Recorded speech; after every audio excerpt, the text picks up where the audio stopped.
Hello everyone, welcome to the channel the Zorawar classes. आप सभी का स्वागत है आज की हमारी करंट अफेयर्स की क्लास में। माय डियर फ्रेंड्स, ये होगी आपकी 6 मई की करंट अफेयर्स की क्लास। एंड हमेशा की तरह मैं अपना सेशन स्टार्ट करने से पहले उन लोगों के लिए जो कोर्स में एनरोल होना चाहते हैं, कोर्स में एनरोल होने का तरीका बता देता हूँ। कोर्स में एनरोल होने का तरीका बहुत सिंपल सा है। द जोरावर क्लासेस की आप ऐप डाउनलोड करेंगे प्ले स्टोर से। उसके बाद सिंपल आप स्टोर सेक्शन पे जाएं। स्टोर सेक्शन आपको नीचे की साइड दिखाई देगा ऐप पर खोलने के बाद, और उसके बाद आप KVS PRT का हमारा 2999 वाला कोर्स जो है वहाँ से खरीद सकते हैं। बहुत ही सिंपल सा प्रोसेस है। यहाँ पे आपके पेमेंट के अलग अलग मेथड्स आ जाएंगे। आप फ़ोन पे, गूगल पे, नेट बैंकिंग, कार्ड, जिस तरीके से चाहे पे कर सकते हैं। और कोर्स में होगा क्या, कोर्स का बता देता हूँ आपको कि जो भी आपका KVS PRT का सिलेबस दिया हुआ है, जो KVS ने सिलेबस दिया है, चाहे हम EVS की बात करें, मैथ्स की बात करें, वहाँ पर साइंस की, CDP, हिंदी, इंग्लिश, इन 6 सब्जेक्ट्स का पर्टिकुलर टॉपिक वाइज सिलेबस दिया हुआ है। तो हमने सारा निचोड़ जो है NCERT से लिया है। NCERT में हमने 6th क्लास से 12th क्लास तक अपनी सारी रिसर्च की है और उसके बाद आप लोगों के लिए नोट्स बनाए हैं। जिन लोगों ने एनरोल किया है उन लोगों को बहुत अच्छे से पता है कि नोट्स किस क्वालिटी के हैं। ठीक है, सो अगर आप भी एनरोल होना चाहते हैं तो सिंपल सा इस तरीके से एनरोल हो सकते हैं। चलिए आज का अपना सेशन स्टार्ट करते हैं। सबसे पहला क्वेश्चन लेते हैं। गर्भवती महिलाओं के लिए एक विशेष व्हाट्सएप हेल्पलाइन नंबर किसने लॉन्च किया है? स्टार क्वेश्चन है जी। Who has launched a special WhatsApp helpline number for pregnant womens? और ये किया है एनसीडब्ल्यू हो गया आपका नेशनल कमीशन फॉर वुमेन्स। ठीक है, नेशनल कमीशन फॉर वुमेन्स ने आपका एक व्हाट्सएप नंबर जो प्रेग्नेंट वुमेन्स होती है उनके लिए लॉन्च किया है। राष्ट्रीय महिला आयोग ने गर्भवती महिलाओं को आपातकालीन चिकित्सा सहायता प्रदान करने के लिए एक व्हाट्सएप हेल्पलाइन नंबर शुरू किया है। आपातकालीन संख्या 9354954224 है। ये नंबर है, ये बहुत इंपॉर्टेंट है। देखिए क्वेश्चन भी इंपॉर्टेंट है ये, और साथ साथ में इंफॉर्मेशन भी इंपॉर्टेंट है।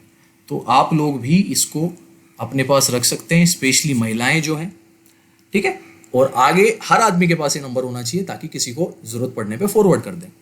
यह कदम आयोग द्वारा देखा गया कि गर्भवती महिलाओं को चिकित्सा सहायता प्रदान करने में कठिनाई का सामना करना पड़ रहा है। ये कब की बात हो रही है? ये हो रही है आपकी कोविड-19 के टाइम पे। ठीक है ना, एक तो पहले से ही प्रेग्नेंट, और प्रेग्नेंट के बाद जब कोविड-19 हो जाता है प्रेग्नेंट वुमेन को, तो उसको बहुत ज्यादा प्रॉब्लम्स हो रही हैं।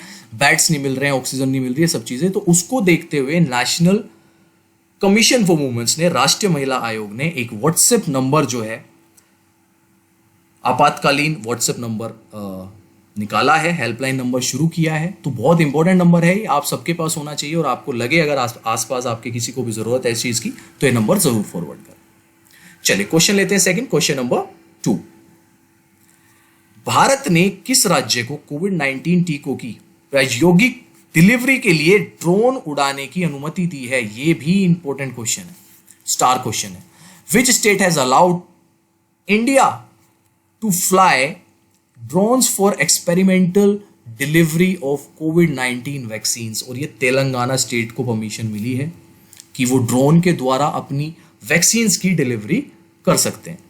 सरकार ने 30 अप्रैल 2021 को नागरिक उड्डयन मंत्रालय और नागरिक उड्डयन महानिदेशालय द्वारा ड्रोन की तैनाती के लिए सशर्त अनुमति दी है। राज्य में कोविड-19 टीकों की प्रायोगिक यानी कि उड़ान से, ड्रोन से डिलीवरी हो सकती है। ठीक है, ये भी इंपॉर्टेंट क्वेश्चन बनता है। पहला ऐसा राज्य देश में जो कि जो वैक्सीनेशन है, वैक्सीन्स है, उनकी डिलीवरी ड्रोन के द्वारा किया जाएगा। Question number 3। राज्यों के लिए भारत बायोटेक का संशोधित कोवैक्सीन मूल्य क्या है?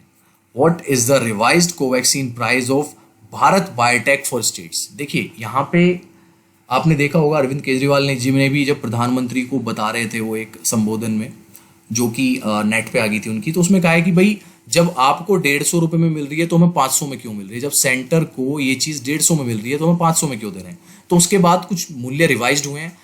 कोविशील्ड का भी मूल्य रिवाइज हुआ है और भारत बायोटेक की जो कोवैक्सीन है उसका भी मूल्य रिवाइज हुआ है। तो कोवैक्सीन का जो मूल्य रिवाइज हुआ है वो हुआ है 400 रुपए, जो कि पहले 500 था। अब स्टेट्स को ये 400 रुपए में मिलेगी 500 के बजाय। ठीक है, सॉरी 600 था, बल्कि पहले 600। 29 अप्रैल 2021 को भारत बायोटेक ने राज्य सरकारों के लिए कोवैक्सीन की लागत को 600 से घटाकर 400 रुपए प्रति डोज कर दिया है। ठीक है, तो ध्यान रखना है जो कोवैक्सीन है भारत बायोटेक वो पहले 600 में मिलती थी, राज्य सरकारों को, उसको घटाकर अब 400 कर दिया गया है। और ऐसे ही कोविशील्ड है, कोविशील्ड का क्वेश्चन आगे आएगा, तब आप देख लेना। किस केंद्र शासित प्रदेश के उपराज्यपाल पर अब चुनी हुई सरकार की प्रधानता होगी? The lieutenant governor of which union territory will now have the elected government as its head. ये बहुत इंपॉर्टेंट क्वेश्चन है। जीएनसीटी एक्ट लागू हो गया है, पास हो गया है, राज्यसभा लोकसभा हर जगह, और ये हुआ है दिल्ली में। ठीक है जी, बहुत इंपॉर्टेंट क्वेश्चन है, बहुत ज्यादा इंपॉर्टेंट, क्योंकि ये अपनी तरीके से पहली बार हो रहा है ऐसा कुछ कि प्रधान जो होगा अब दिल्ली का, इस यूनियन टेरिटरी का, वहां पे इलेक्शन जरूर होंगे, गवर्नमेंट जरूर फॉर्म होगी, लेकिन उसको हेड कौन करेगा? उसको हेड करेंगे हमारे लेफ्टिनेंट गवर्नर जो होंगे स्टेट के। तो एक तरह से सीधा सीधा सेंटर के पास ही पावर चली गई है इसकी। राष्ट्रीय राजधानी क्षेत्र दिल्ली सरकार संशोधित अधिनियम 2021 27 अप्रैल 2021 को लागू हुआ। यह अधिनियम राष्ट्रीय राजधानी में निर्वाचित सरकार पर उपराज्यपाल को प्रधानता देता है, यानी कि हर डिसीजन जो फाइनल डिसीजन होंगे वो अब उपराज्यपाल लेगा। पहले कुछ अपॉइंटमेंट्स वगैरह की ही पावर इनके पास होती थी, जो आईएएस सचिव वगैरह के अपॉइंटमेंट्स हैं, कुछ डीडीए वगैरह और दिल्ली पुलिस वगैरह इनके पास थी, लेकिन अब सब चीजों का प्रधान जो है उपराज्यपाल कहलाया। बहुत इंपॉर्टेंट क्वेश्चन। क्वेश्चन नंबर 5, निम्नलिखित में से किस राष्ट्र ने जलवायु परिवर्तन पर नेट जीरो प्रोड्यूसर फॉर्म में शामिल होने का निर्णय लिया है? ये भी important question. Which of the following nation has decided to join the net zero producer form on climate change? और ये है जी आपका सऊदी अरब। सऊदी अरब भी अब हिस्सा होगा net zero producer form on climate change का। सऊदी अरब जल्द ही संयुक्त राज्य अमेरिका, कनाडा, नॉर्वे और कतर में शामिल हो जाएगा। तेल और गैस उत्पादकों के लिए नेट जीरो प्रोड्यूसर फॉर्म बनाने के लिए जलवायु परिवर्तन पर पेरिस समझौते के कार्यान्वयन का समर्थन करने की चर्चा की जाएगी। तो सऊदी अरब जो है आपका 5वां ऐसा देश होगा जो कि नेट जीरो प्रोड्यूसर फॉर्म में शामिल होने वाला। उससे पहले आपका यूएसए, कनाडा, नॉर्वे और कतर था। ठीक है, चलिए क्वेश्चन लेते हैं नेक्स्ट। क्वेश्चन नंबर 6, किस स्वास्थ्य प्राधिकरण ने कहा है कि पूरी तरह से टीका लगाए गए लोगों को बाहर मास्क पहनने की जरूरत नहीं है? अब ये मैंने क्वेश्चन क्यों लिया है, इसके मायने में आपको समझाऊंगा अभी। Which health authority has said that fully vaccinated people do not need to wear mask outside? ये सीडीसी, जो अमेरिका के सीडीसी है, स्वास्थ्य मंत्रालय है, वहां का स्वास्थ्य विभाग है, उन्होंने ऐसे निर्देश दिए। देखिए, अमेरिकी सरकार के स्वास्थ्य अधिकारियों ने 27 अप्रैल 2021 को सूचित किया है कि पूरी तरह से टीका लगाए गए अमेरिकियों को भीड़ वाली घटनाओं को छोड़, मतलब भीड़ वाली जगहों को छोड़कर बाहर मास्क पहनने की आवश्यकता नहीं है।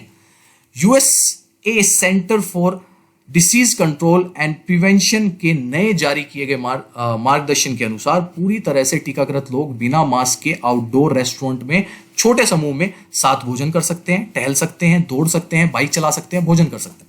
अब देखिए, ये क्यों इतना इंपॉर्टेंट क्वेश्चन है, या ऐसा क्वेश्चन नहीं कि एग्जाम में ही पूछा जाएगा, नहीं, लेकिन इसलिए क्वेश्चन जरूरी है कि आप लोगों को यह जानना बहुत जरूरी है कि वैक्सीन कितनी इंपॉर्टेंट है। ठीक है, तो वैक्सीन इतनी ज्यादा इंपॉर्टेंट होती है कि अमेरिका कह रहा है जिन लोगों ने दोनों डोज ले लिए हैं उनको मास्क पहनने की जरूरत नहीं है। आपको पता होगा इजराइल अपना उन्होंने घोषित कर दिया है कि हम कोरोना फ्री हो गए, न्यूजीलैंड ने घोषित कर दिया कोरोना फ्री हो गए, ऑस्ट्रेलिया लगभग घोषित कर चुका है कि कोरोना फ्री हो चुके हैं। वहां पे लोग मास्क नहीं पहन रहे हैं, क्यों? क्योंकि वहां पे वैक्सीनेशन कंप्लीट हो चुकी है। और वहां पे वैक्सीनेशन कंप्लीट होने का रीजन ये है कि वहां की पॉपुलेशन बहुत कम है, भारत की बहुत ज्यादा है, तो टाइम लगेगा, लेकिन आपको वैक्सीनेशन लेनी होगी, तभी आप सेफ हैं, तभी हम इस बीमारी को हरा पाएंगे। तो ये क्वेश्चन आप लोगों को सिर्फ ये बताना कि कितना जरूरी है वैक्सीनेशन लेना। ठीक है, चलिए नेक्स्ट क्वेश्चन लेते हैं। क्वेश्चन नंबर 7, एशियाई विकास बैंक ने भारत की जीडीपी विकास दर फाइनेंशियल ईयर 21 में कितने होने का अनुमान लगाया है? How much has the Asian Development Bank estimated India's GDP growth to be in the financial year 2021? और ये 11% का अनुमान लगाया गया है एशियन डेवलपमेंट बैंक के द्वारा कि भारत की जो फाइनेंशियल 2021 की जीडीपी ग्रोथ है वो कितनी होगी। 28 अप्रैल 2021 को एशियाई विकास बैंक के अनुमान लगाया कि 31 मार्च 2022 को समाप्त होने वाले वित्तीय वर्ष 2021 में भारत का जीडीपी सकल घरेलू उत्पाद 11% मजबूती से पलट जाएगा। अनुमानित वृद्धि वैक्सीन रोल आउट के कारण जारी आर्थिक सुधार, सार्वजनिक निवेश में वृद्धि और घरेलू मांग में वृद्धि के कारण बताई गई है। एडीबी के पूर्वानुमान के अनुसार कोविड-19 टीके पूरे देश में बड़े पैमाने पर तैनात और महामारी की दूसरी लहर को निहित करते हैं। मतलब ये वही वाली बात है जो पहले क्वेश्चन में समझाई है कि भाई बहुत ज़रूरी है वैक्सीन लगानी। और एशियाई विकास बैंक ने भारत की फाइनेंशियल 2021 की जीडीपी बताई है कि उसकी जीडीपी ग्रोथ जो है 31 मार्च 2022 को 11% रहेगी, 11% तक का अनुमान लगाया गया। क्वेश्चन नंबर 8, किस राष्ट्र ने चीन की वन बेल्ट वन रोड पहल में शामिल होने के लिए अपनी राज्य सरकार के सौदे को रद्द कर दिया? ये इंपॉर्टेंट क्वेश्चन है। Which nation has cancelled states government deal to join China's Belt and Road Initiative? और ये है जी ऑस्ट्रेलिया। आपने देखा भी होगा ऑस्ट्रेलिया का पिछले कुछ टाइम से जब से कोविड वगैरह बढ़ा है तो उनका चाइना के साथ जो रवैया है या जो कहें रिलेशनशिप है वो खराब ही होता जा रहा है। ये लोग बच रहे हैं इस चीज़ से कि चाइना के साथ आगे हम कोई काम ना करें। 21 अप्रैल 2021 को ऑस्ट्रेलिया ने घोषणा की है कि वह चीन के साथ one belt one road initiative में शामिल होने के लिए राज्य सरकार के सौदे को रद्द कर देगा। राष्ट्र ने कहा है कि यह उसकी विदेश नीति के साथ असंगत था।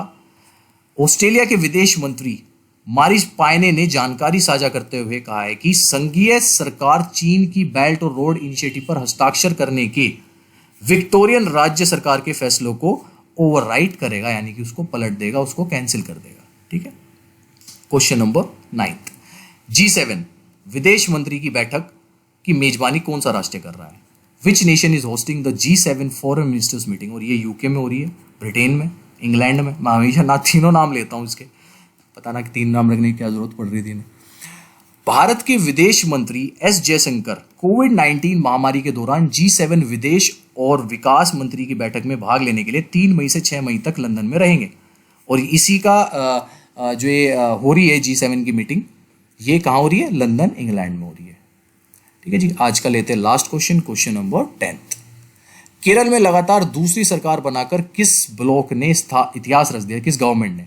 विच bloc has created history forming second government in Kerala? और ये हैं जी LDF। आपके LDF लगातार जो है दूसरी बार केरला में गवर्नमेंट बनाने में सफल रही है। LDF राज्य में लगातार दूसरी बार सत्ता में आने में इतिहास रच दिया इन्होंने। LDF ने 140 सीटों में से 98 सीटों पर बढ़त बनाए रखी, जो कि 2016 की तुलना में 60 सीटें अधिक हैं, जबकि UDF 41 सीटों पर सिमट गई। 2021 में चुनाव जीतने वाले उम्मीदवारों की सूची पूरी प्राप्त भी कर सकते हैं आप इलेक्शन कमीशन की साइट पर जाके। तो ध्यान रखना है, केरला में लगातार दूसरी बार जो है LDF जीती है।